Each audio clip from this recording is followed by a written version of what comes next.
네, 이번에는 도봉갑 김재섭 당선자의 공약 실현에 대한 이야기 들어보겠습니다.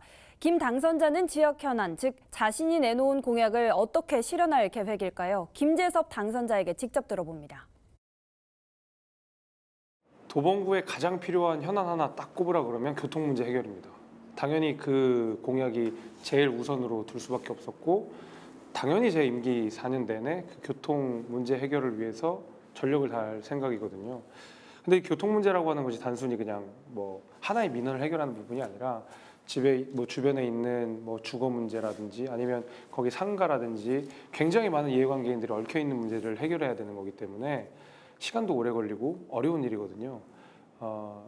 그런데 다행히도 GTX 신호선이 창동역으로 지나가게 됐고요. 그리고 저희가 많은 노력 끝에 GTX 신호선이 지상화될 뻔한 것을 지하화로 돌려서 이제 겨우 창동역 지하화가 됐기 때문에 저는 우리 도봉구의 교통 문제 해결에 큰 초석 하나를 놨다고 생각합니다. 또 하나 GTX 신호선이 지하로 들어갔을 때는 현재 지상으로 구성되어 있는 창동역사를 지하로 또다시 개발할 수 있는 기회가 생깁니다. 근데 이제 GTX 신호선이 이렇게 어차피 지하로 들어가기 때문에 그 지하의 넓은 플랫폼을 활용해서 지금 창동역 주변으로 들어오지 못하는 버스 노선을 연장시킬 수 있습니다. 그래서 그러니까 노선을 개발하는 것 이외에 그 창동역을 중심으로 한 각종 인프라, 그다음 뭐 상가도 개발할 수 있고요. 뭐 버스 노선도 연결할 수 있고요. 저는 이런 동북부의 교통 요지로서의 창동역 이거를 제가 만들어 보고 싶고 꼭 할 생각입니다. 대표적으로 이런 일이 한번 있었어요. 저희가 창동역이 옆에 민자 역사가 들어오면서 지금 개발이 진행되고 있는데 지난해 한번 멈출 뻔했거든요. 그게 왜 그러냐면 창동역 민자 역사가 개발이 되면 지금 2개 있던 출구가 6개로 늘어나게 되는데 출구에 따라서 1호선, 4호선이 가져갈 수 있는 수익 구조가 달라집니다. 이것 때문에 1호선, 4호선 간에 합의가 안 되는 까닭에 공사가 중지가 됐었는데 그 당시에 제가 대통령실에 직접 연락을 해가지고 이 문제를 해결해 주면 좋겠다. 그래서 이것을 다시 국무조정실로 내려와서 1호선, 4호선 각각의 공사들이 합의를 해가지고 출구에 상관없이 5대5 수익을 배분하는 걸로 결정을 내려서 결국 다시 공사가 재개가 될 수 있었거든요. 아마 GTX 신호선이 지하로 들어갔을 때 이런 문제들이 굉장히 많이 생길 거예요. 저희가 예측하지 못했던 것은. 근데 저희가 여당이라는 프리미엄이 있으니까 행정부랑 적극적으로 협력해서 이렇게 중간에 장애가 되는 것들은 제거하는 역할들 이런 것들은 제가 적극적으로 할 수 있고 해야 되고요. 이 재개발 재건축에서 가장 핵심적인 장애가 되는 것이 결국 용적률 문제거든요.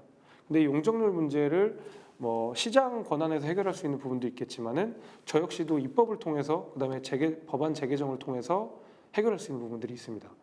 예를 들면 도시계획법 일부를 개정해서 지하철 역세권 용적률 일부를 더 올린다든지 이런 거 아니면 예외 조항을 둔다든지 이런 식으로 뭐 단서를 바꾼다든지 하는 방식으로 용적률을 제가 올려드릴 수 있는 방법이 입법부 내에서도 있고요. 이런 것들을 종합적으로 다 만들어서 최대한 재건축 재개발이 잘 이루어질 수 있게끔 하는 인센티브를 제공하는 것이 제가 해야 되는 입법부로서의 역할이고요.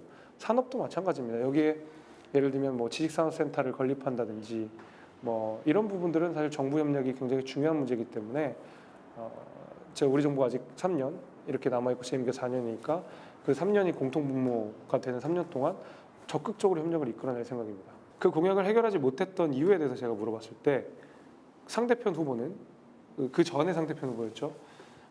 민간의 영역이기 때문에 할 수 없다라는 굉장히 무책임한 답변이 들려왔습니다. 민간의 영역에서 하기 때문에 그냥 손 놓고 있겠다는 거는 전 정치인으로서 굉장히 무책임한 태도였다고 생각하고요. 하다못해 뭐 제가 말씀드린 뭐 용적률을 올려준다든지 아니면 각종 입법이라든지 아니면 정부 협력을 이끌어내서 그 빠르게 민자 역사가 완공될 수 있는 인센티브를 제공할 수 있었는데 이거는 그냥 민간의 영역입니다라고 방치했던 것은 뭐 다른 요인보다도 저는 일을 안 했었던 거라고 생각합니다. 적어도 저희 지역만큼은요. 어르신분들 내지는 부담금이 걱정되시는 분들이 이 재건축에 반대를 하고 있거나 미온적인 태도를 보고 있기 때문에 저는 이 용적률 문제가 사실은 이분들의 우려를 해소할 수 있는 가장 중요한 키워드라고 생각합니다.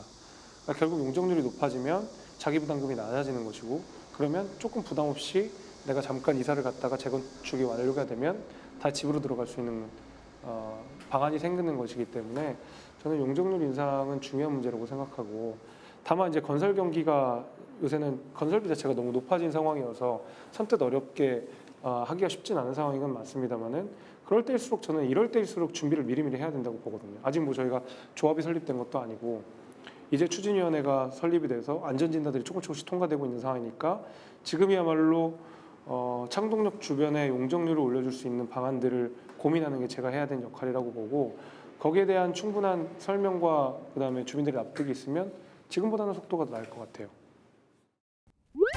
BTV 뉴스를 더 많이 보고 싶으시다면 여기 구독 버튼을 눌러주세요. 추천 영상도 누르면 바로 재생됩니다. 또 다양한 서울 소식을 보고 싶으시다면 휴대폰에서 가지 앱을 다운로드 해보세요. 저희 BTV 뉴스를 시청해주셔서 감사합니다.